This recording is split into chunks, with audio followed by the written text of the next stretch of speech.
Let's see if this works. Gandalf, come here, buddy. Hi. I'm gonna make him this cupcake. Look at this cup. Gandalf, do you want a cupcake? Yeah. Thank you to June's Kitchen for inspiring this video. I'm gonna make you a cupcake.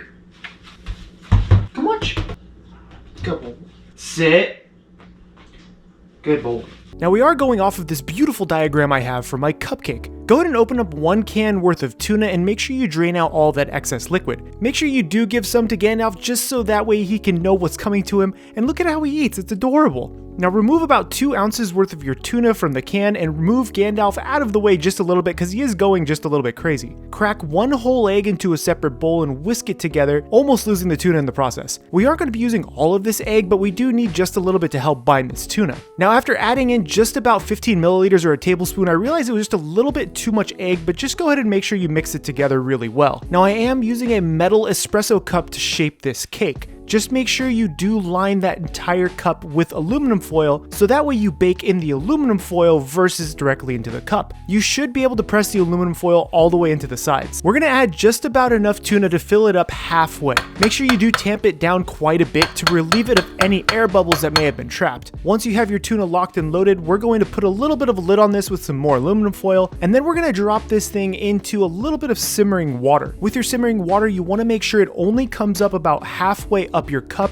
and simmer that for about 15 to 20 minutes. While that tuna is simmering in your pot, we're going to be working with a little bit of sashimi. I have a little bit of ahi here and as well as a little nub of salmon. Make sure you do show it to Gandalf to get him excited. Ow, ow, ow. Now because he was insanely excited for this, I did give him a little bit of an appetizer or a teaser by letting him try both the tuna and the salmon, so that way hopefully he would calm down. Now we're going to go ahead and slice up both your salmon and your tuna into super thin slices. This actually just makes it easier to turn this into, well, mush. We want to make sure we chop this up really well, so that way it's easier for Gandalf to eat.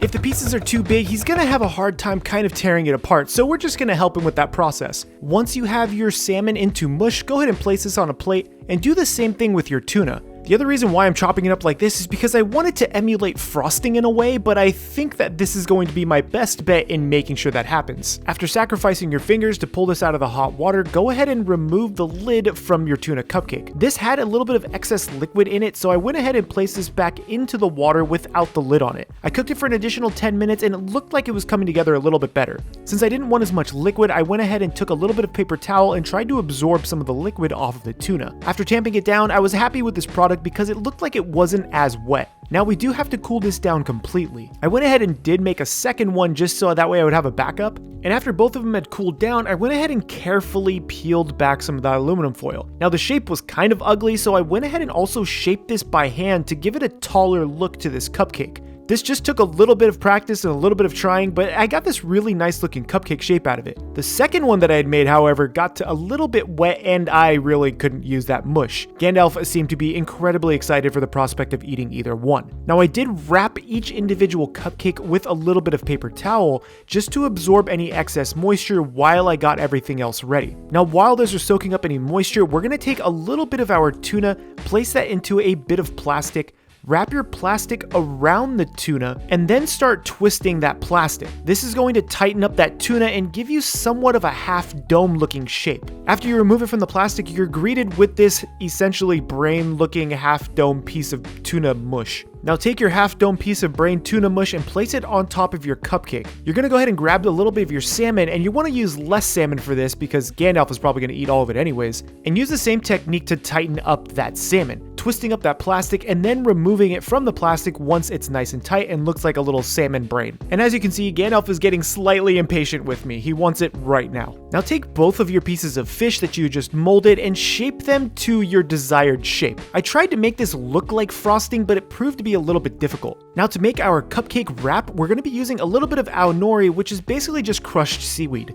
Take your cupcake and gently roll it in that seaweed. You want to make sure you just roll the sides of the cupcake in it, so that way you have a nice little layer of seaweed around the cupcake that looks like the cupcake wrapper. This is what it looks like after it's been rolled, and it looks so much better.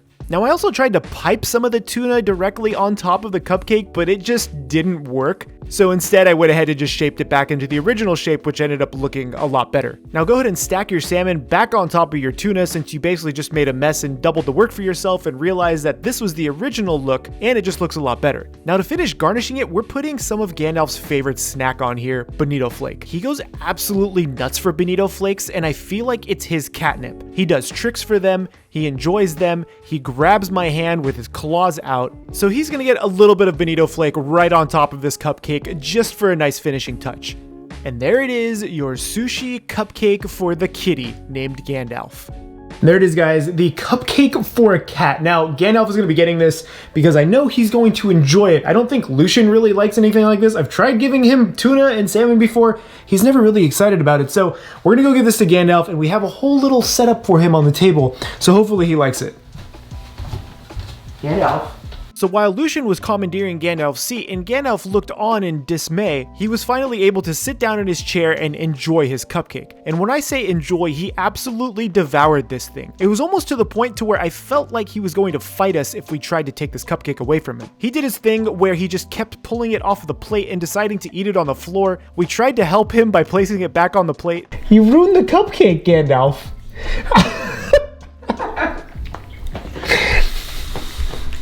There. He probably thought I was just going to be trying to take it away from him the entire time because he never gets anything like this, so it was really, really cute to try to treat my cats to something special. Lucian wanted nothing to do with this thing. Gandalf went to town on this cupcake and finished it in its entirety. I'm sure he loved it. Gandalf, was that good? Was that good? Yeah? My name is Chef PK. Get subscribed. Remember, keep playing with your food. Can I take this plate now? Are you done? Yeah? I think great success.